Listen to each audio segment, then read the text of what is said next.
this microphone sounds all right? Yes. It does. This one sounds a bit better really, but I didn't really intend to start like this. It's a bit embarrassing, but there are some short performers here tonight. It's a bit shortish, that. Oh, sorry about that. There used to be a performer I thought, well, actually, what need have I of a microphone? I can project, but the truth was I used to perform a lot in Paris, and I hated microphones. When you're an actor, as am I, you have no need of the use of a microphone. But I had very poor training, and at the age of 28, I torn my vocal cords to shreds. The doctor said I would never ever again speak above a guttural whisper. But there you are. I kept trying. Do I speak above a guttural whisper? But why should I tear my vocal cords to shreds for a fiver? Exactly. No, I'm not happy with this microphone. By the way, if there are any performers here tonight who haven't been on stage before, I should tell you, keep your mouth about 4 inches from the microphone. So when you get aggressive, because a lot of poets say very aggressive poems, I mean, they want to get their heavy angst out on the stage.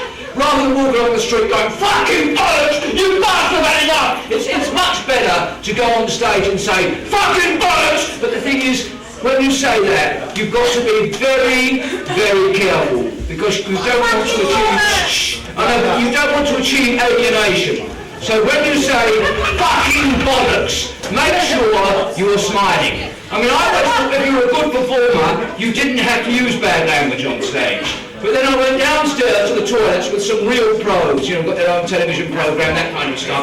And you should have heard the language on those people. But what's good enough for the toilets is good enough for you up here. Because I've never been a hypocrite, never ever, and I've always, or whenever I could, told the truth. And that's why I am where I am today. Back in Soho, performing for a fiver. Now, the truth is, with me, is that I am too honest, far too honest for my own good. I remember once, about 13 years ago, when all of us were looking for fame and fortune, and we were all pretending, yes, pretending to be alternative. All of us. Basically, we were just a little bit more intelligent than Jim Davidson. No, I'm sorry about that.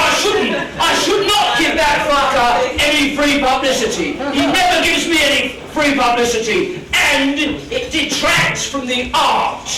It's easy, very easy, to go on stage and denigrate that man, as we all did many years ago. In fact, that's why I got involved with this area of work, because of a deep hatred of that particular man. And my best friend, who also shared that hatred, is now working with him in pantomime.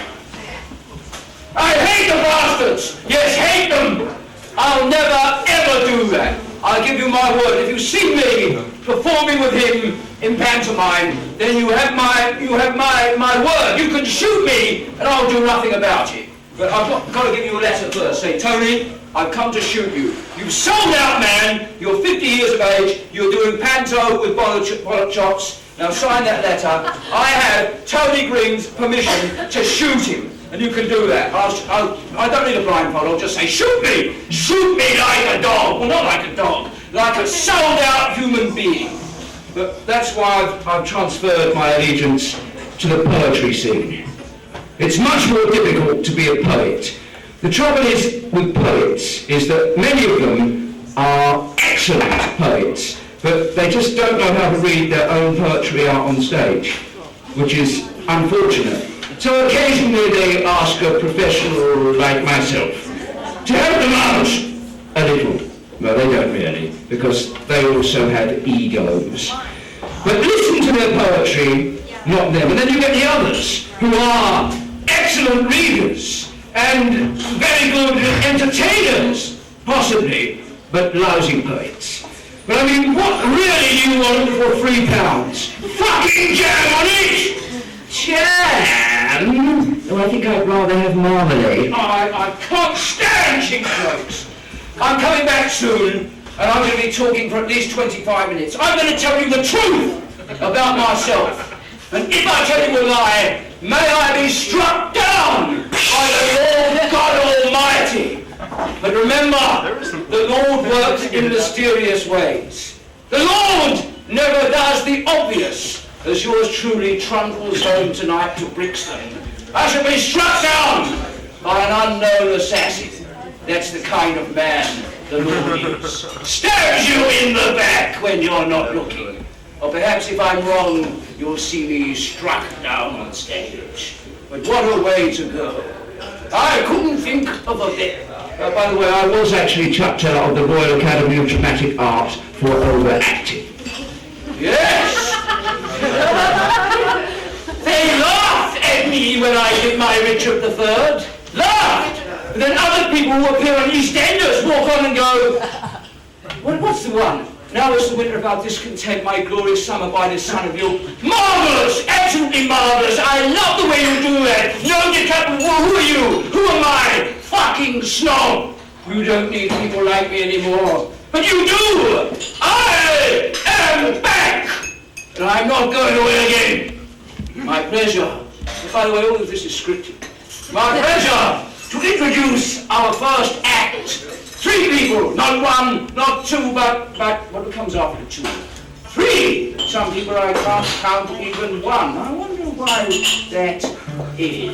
But that's the way it sometimes is with me. I don't want any cheap jokes about trumps. Can't stand it. The first act tonight. 3 people. The incredible. But one of my own, and I say this because I always tell the truth, one of the greatest saxophone players in the world, Mr. Lowell Coxhill, not solo, but accompanied by one of my own favourite cellists, who occasionally accompanies my good self, Mr. Stanley Adler, and the other, I can't realise, if they say she's good, she must be good. I've never seen her before, so I look forward to it. So I'm not going to say the world's greatest blue brothers, I've never heard her. Possibly by the time she's finished, I may have that opinion. So please give her a nice warm round of, give them all. I won't ask you to do it separately afterwards if you like, you know, after they finish perhaps. We don't want to get them going. Big round of applause for her! Big round of applause.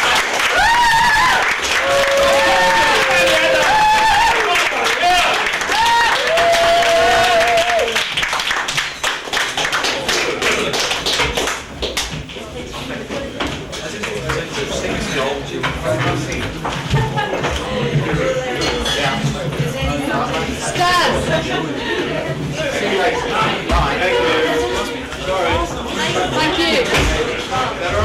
That's great.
want a coffee.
Noel Conchill, Nancy Ruffer, Rupert.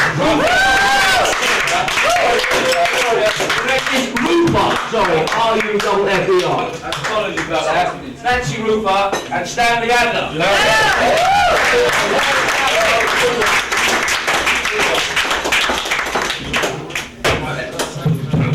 Everyone knows where they are. Within 10 to what? You might ask. Did you all enjoy that? Yes! Good. I really enjoy that. I mean, we've got no trannies in tonight, have we? Came here listening, wanting to get a bit of... Funny that with trad music, how they always begin... Don't they not? Yeah. Anyway, as I'm about to show you what happened to me, various crises, but not so long ago, you'll be surprised to hear that yours truly found himself in the embarrassing position of being unemployed. So I went along to the job centre, and the woman there said, what kind of work are you looking for, Mr. Green? I said, I am an actor. And she just said, rubbish, you're not good looking enough to be an actor. How dare she say that to me? I am not good, so I just got on the chair. You know, there was a good time there. Elephant and Carson told her, whoops, so you can't see me there, but you could there, I told her. To be or not to be, That is the... Oh, I've never heard such rubbish in my life. You've got 2 weeks to get a job or you're off the dole. How dare she speak to me like that? How dare she? I'm not going to work. I won't go to work. Why should I go to work? I've done nothing wrong. But that wasn't good enough for her. My dole money was suspended. And I had to take I mean, look at those hands. The very idea that I should have to damage them, carrying a spade. I mean, I don't even eat crisps. People put them in my own mouth. Oh, the idea is just so ghastly, I told her. But she wouldn't listen. Oh, no. I knew what kind of woman she was. As I bet you're the kind of woman that's still a virgin, that still lives with your mother, and watches Coronation Street every night. You're a boring, dull woman. But even then, no ice. Cut no ice. So I found myself in the Far East, selling suntan lotion. Better to work somewhere else. I've had enough of this country. I don't want to know about England anymore. So I went to Malaysia. And there it was that I had the experience that changed me, that made me the way I am today. Usually this is a dramatic monologue that lasts 25 minutes, but because we're running short of time, I'll try to do it in 7 minutes, so I'll have to hurry it up a bit. I found myself in a hotel room, and I looked at the ants on the wall. There were thousands and thousands of ants. I thought, kill them bastards! And I thought, no, that would make me even worse than Hitler. Yet another mass murderer. Surely an ant must live. If I have life, why cannot an ant have life? And certainly the ants spelled out a greeting. Selamat datang. That means welcome. They're very nice, the ants in Malaysia. But in the next room, there was an American tile salesman, and I heard him say, "You fucking bastards! You bastards!" And he had his shoe off and he was smashing. So that man was a murderer. The next day they found his body. The ants had devoured him. Good riddance to them too. He was a big fat man. They must have feasted on him. I mean, they wouldn't have feasted quite so well on my delicate little arm. But as I said, the ants and I had a rapport. I started to like it. The heat was driving me crazy. And the mosquitoes, now the mosquitoes are not friendly like the ants. So if you want to go to the Far East, remember to take your insect repellent gel. I smothered my entire naked body. Well, I was going to put it over my clothes because I don't like to go to bed with no clothes on. I always dress. I do like to dress, as you may have noticed. This is a proper bow tie, not one of those little clip-on jobs. Forgetting your accent, no, boy. It's not my fault. I'm getting a bit excited when I tell you about the ants and the mosquitoes. But fuck the mosquitoes. I'm going to tell you about them some other time. That very night, I heard the most beautiful singing. Oh, the rings, for the rings of the Lord.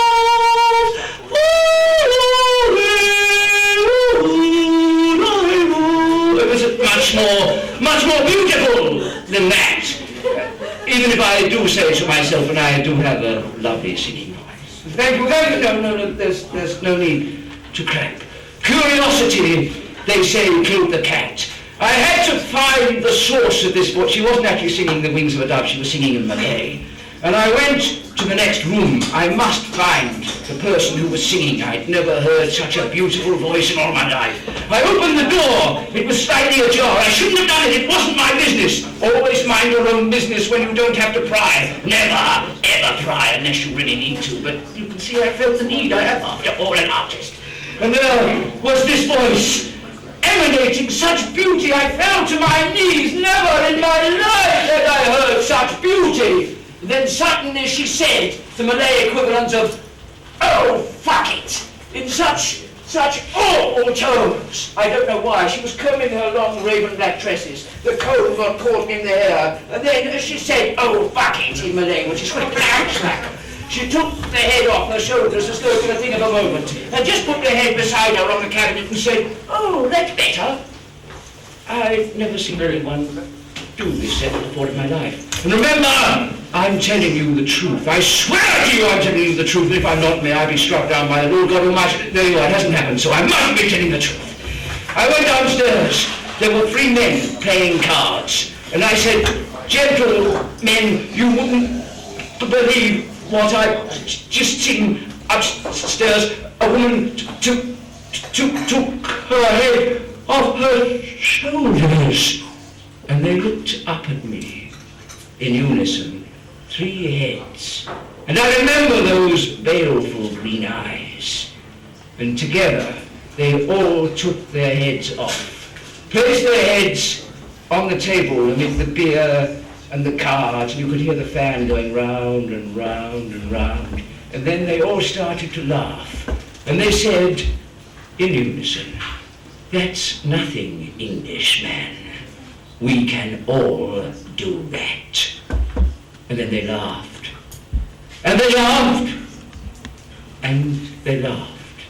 And I still hear their infernal laughing. Everywhere I go, I hear them laughing. I've never been quite the same since that day. I thought I'd share this little secret with you. I've never told it before on stage. I hope you will understand a clearer idea of the reason why I am the way I am.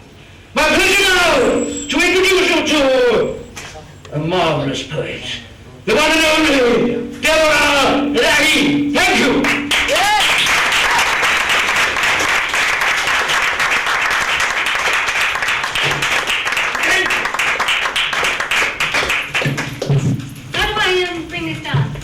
Sorry. Yeah, I'm not very tasty. Tony, whilst you're about it, move the thing across as well. Move what? The other mic. This off. Yeah, is No, this the one on okay? the Not other too loud? side. I don't want to be too loud. Right? The other side as well. This. No, the Now, other I'm going to move side. this to the other side. No, Well, no, move the other one to the other side. this is ridiculous. Sorry about this, Deborah. Sorry about that. This is deliberate, Sarah. Well, I put them there just for your Now, where should this move to? Where enjoyment. should this be moved to? No, just the one there, not the one you're holding. This the one? other one. That's right. Stage manager. It was never like just the old thing. Sorry about that. Thank you very Right, much. is that okay? Yes. All right. I'm not going to read them all. Is there anyone here who doesn't come from a totally dysfunctional family? The group looked around itself, giving out an expectant hum. The group facilitator looked back and nodded, none. But then Abel's brother Cain put up his hand slowly. My parents, Adam and Eve, after being evicted, lived in harmony, although their new housing conditions were far from satisfactory. So how come you're with us needing group therapy? Cain's denial was challenged brusquely and decisively. I can't bear to share just yet, Cain answered pathetically. So Hitler shared instead. My family was completely dysfunctional. My father married 3 times, was always drunk and obsessively punctual. I am in fact the adult child of an alcoholic and a codependent. Is it any wonder that I built up so much hatred and resentment? Hitler raged. It was the way Hitler dealt with his feeling of inferiority. To encourage Hitler's healing process, the group began to chant in unison.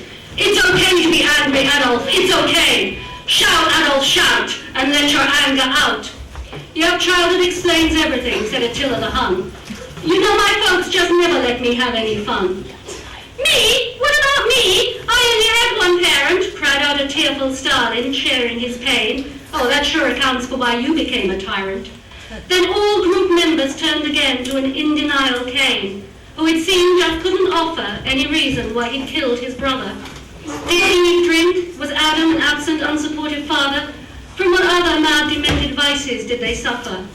By the end of the meeting of Psychopaths Anonymous, which became a little uncontrolled and wild when Pol Pot finally got in touch with his inner child, it was decided that when, as in Cain's case, it was difficult to work out just who to blame, then mother must be guilty, bitch or witch. If she didn't do the abusing, she colluded. Yup, every man jack of them concurred. It's the hand that rocks the cradle that ruins the world.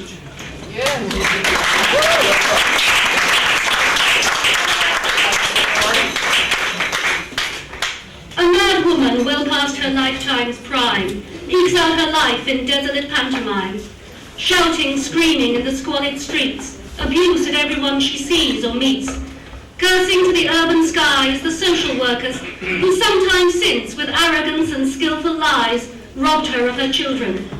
Everywhere and all the time, she demands from strangers details of the crime she has committed, for such a cruel fate to be meted out to her. How has she offended to be treated so, with such contempt and hate? She wails for help, deliverance, for hope. She is not drunk, nor taking any kind of dope. She is just mad, yet strangely dignified. For hers is a noble face, though tragic sad. Bright hippie dressed, turbaned, bangled, her life's belongings about her plastic bagged. She stands upright, queen-like, elegant and tall, shouting in a run-down Kilburn market mall, demanding justice of this scornful rich man's city, where there is none, neither mercy, neither pity.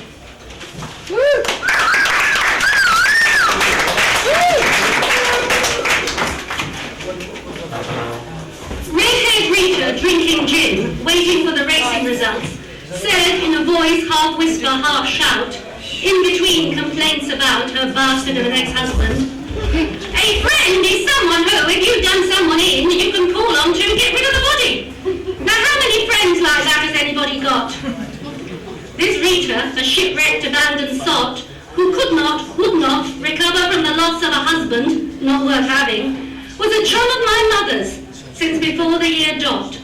They'd met in their old pre-me high-kicking days, and now in very different times my mother would lead me through the maze of Brixton Market to go and see the old pink chiffon, gin-sodden, one-time beauty of the chorus line, who'd married badly, reacted madly, and had ended very sadly.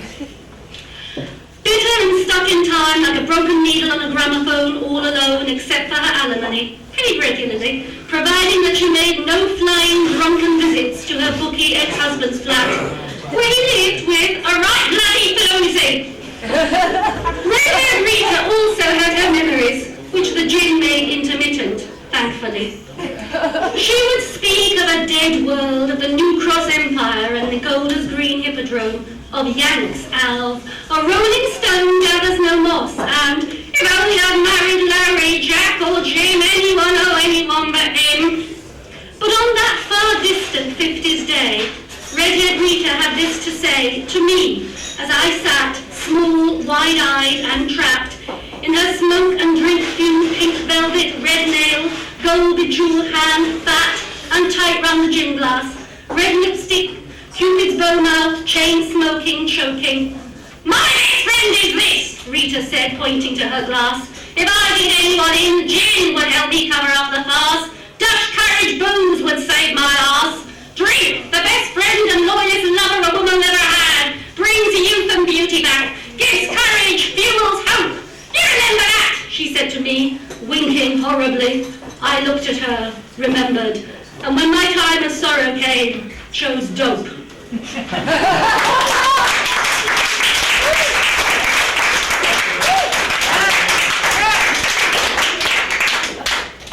We were young, and just to keep us company, the world was young with us. "Come on over to ours, there's always a party, all of us clever, all of us arty, crowded kitchen, joss sticks grime, masses of pasta, endless wine. Newly middle class and newly slumming, minds and bodies humming, with getting Mandela freed, fighting against the laws of sus and everything else that bothered us. For we knew what we believed, and were certain we would succeed in storming the final citadels of greed. So certain we parted for years, drank and doped and slept around. Then we awoke and found that all the boring things our uptight, derided parents fought for, like living wages, homes and health, had disappeared. Oh, there is wealth for some, and for the rest of us talk of war to keep our clever minds occupied with things far distant from our daily grinds. We were defeated while we drank and doped and changed our partners at the gate crash party of the rich, to which we thought we had been invited. Oh, silly us, to so misread the signs. Without noticing, we retreated from victories hard fought and sorely needed, and how our ancient, rich, shrewd masters laughed as we fiddled with self-growth and sex and therapy, while they burned the very welfare structure of society that we took as one forever. How we lacked memory of where we came from and to where we could return so easily. For eternal vigilance is freedom's price. But we wasted all our time and passion to rebel, and we are once again in our enemy's strong vice. Oh, how we loved ourselves, unwisely and too well.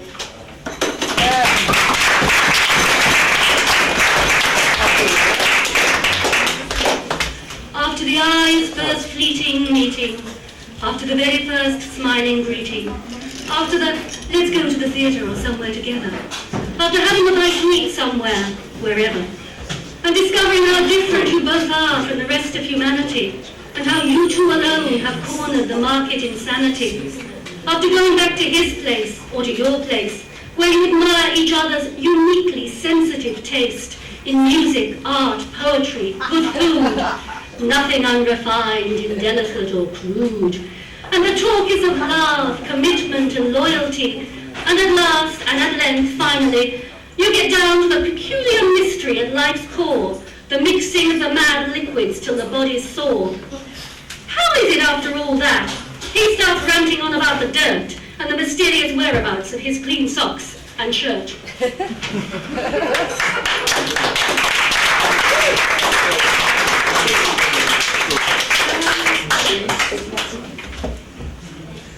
Right, a couple more perhaps. Daily at different times he can be seen in West Hampstead, Kilburn and Willesden Green, a thin, shabby, straggly, bearded Jesus look-alike, asking the passers-by for 50 pence or something like. His voice is softly home counties BBC, suggesting boyhood comfort, cricket and high tea.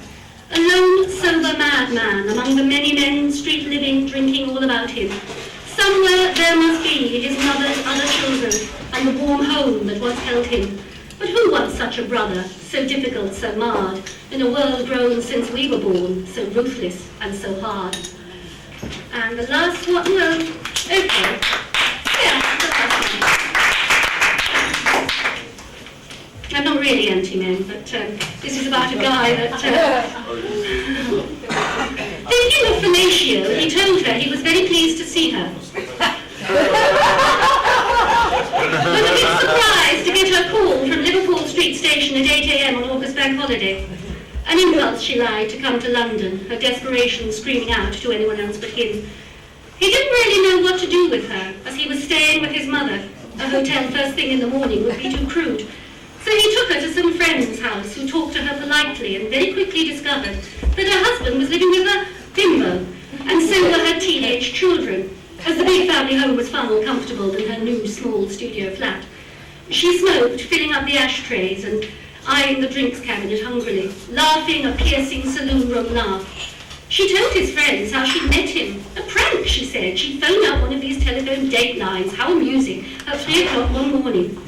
His friend's wife said to him, "She's on the verge of cracking up, your new woman friend, with all those problems." "Nonsense," he said, blind as always to any life but his. "She hasn't got any problems. She's a good-looking woman." And he went off with her, somewhere where she didn't want to go. And this is the last, I promise you. It's a little bit ambiguous. After years of professional therapy for being dysfunctional, at 30 quid a throw, it had proved wise to be punctual. Two burnt-out warriors of the liberating 60s drank tea, listening to dead Zappa zap, in a pine country clean kitchen somewhere in Battersea, and asked why the cry of modern womanhood just seems to be ouch, and how 30 years of feminism have ended on the couch. We feel sad, we feel bad. Could it be that we've been had? We seem to have it all, they said. Responsible jobs, partners, children, debts. Why is it that we feel such wrecks? We're good at work, at home, in bed. Why is it that we feel better dead? Because we don't have it all. We damn well bloody do it all.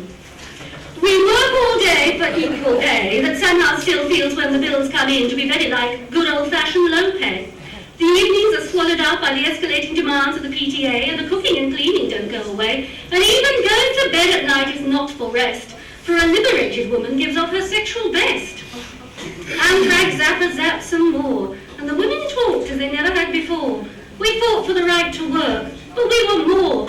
For what is this life if full of care we have no time to stop and stare? Let's reclaim the right not to be superwoman, to be just plain and ordinarily human, to shirk sometimes as well as work, be sloppy in the house, and on the 30 should no longer be a mouse. Say loud and clear what must be said, the cry of women's freedom, we are just terrible in bed.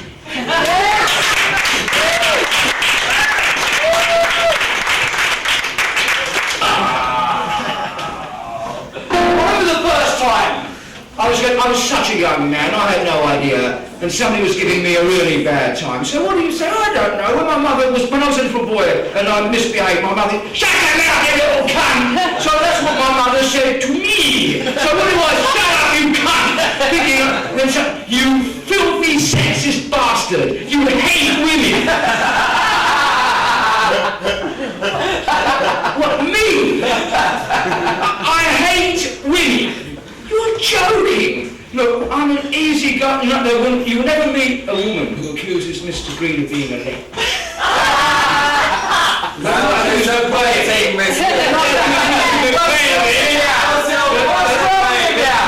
Not Mr. Green, because Mr. Green is far too much in love with himself.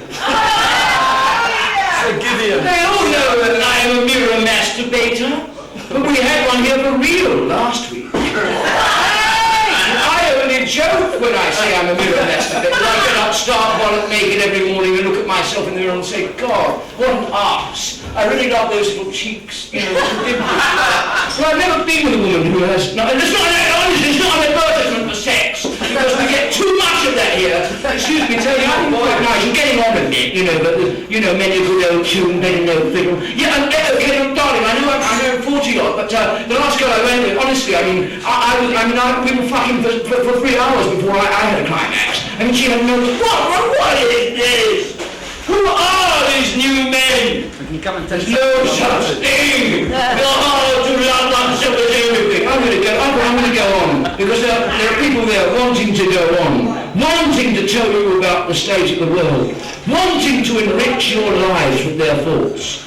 Please give a nice warm round of applause for the next act, Mr. Paul H.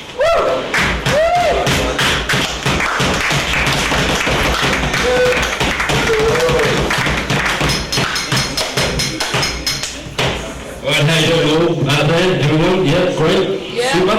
Fantastic? Right, here we go. I've got some poems in my mind. I'm just going to let them out of my head in one way.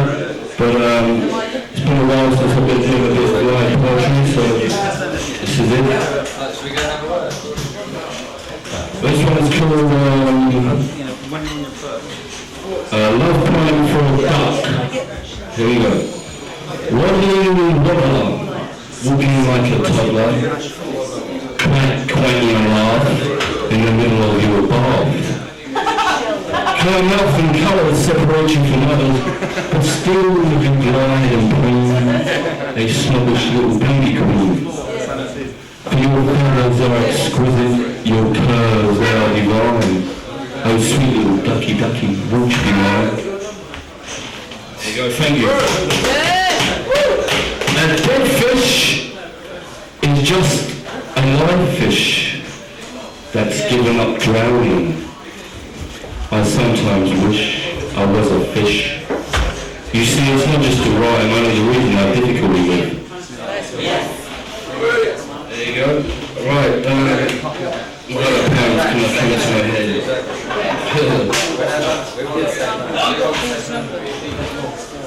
A moment.